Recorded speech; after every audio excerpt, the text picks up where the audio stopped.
Pasalamat sa mga grasyang nadawat.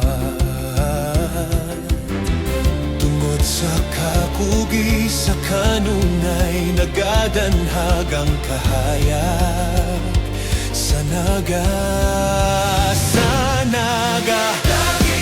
Isinggit na tong tanan, magpasundayag sa katawan, maghalat o magpasalamat kitang tanan.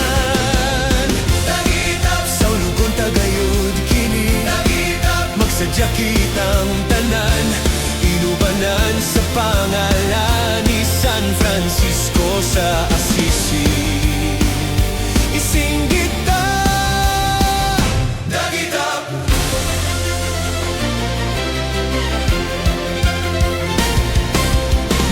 Kaniadto kami ug apan karon kahayag na, sugad dagitap nun gipadagan sa industriya. Maghatag ka sayon sa panimalay o pagtigayon ug sa paglambo, kinigunitan ko.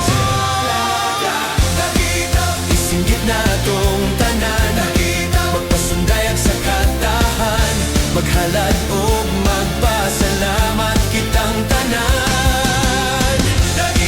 Sa ulugon tagayod kini, magsadya kitang tanan, inubanan sa pangalan ni San Francisco sa Assisi. Isinggit ta, dagitap. Kamapuslanon ka anindot o pagkatahom sa gihatag mong kahayag.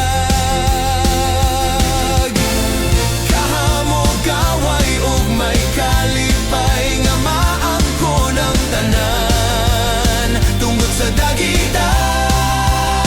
Sa ulugon ta, dagitap.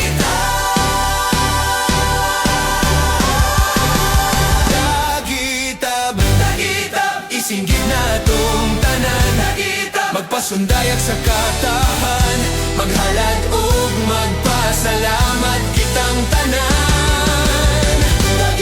Sa ulugon tagayod kini, magsadya kitang tanan, inubanan sa pangalan ni San Francisco sa Assisi. Isinggit ta, dagitap. Awit ug atong sayawon, kalambuan o katilingban, ipasigarbo ta ang naga ug ang dagitap sa ulugon ta.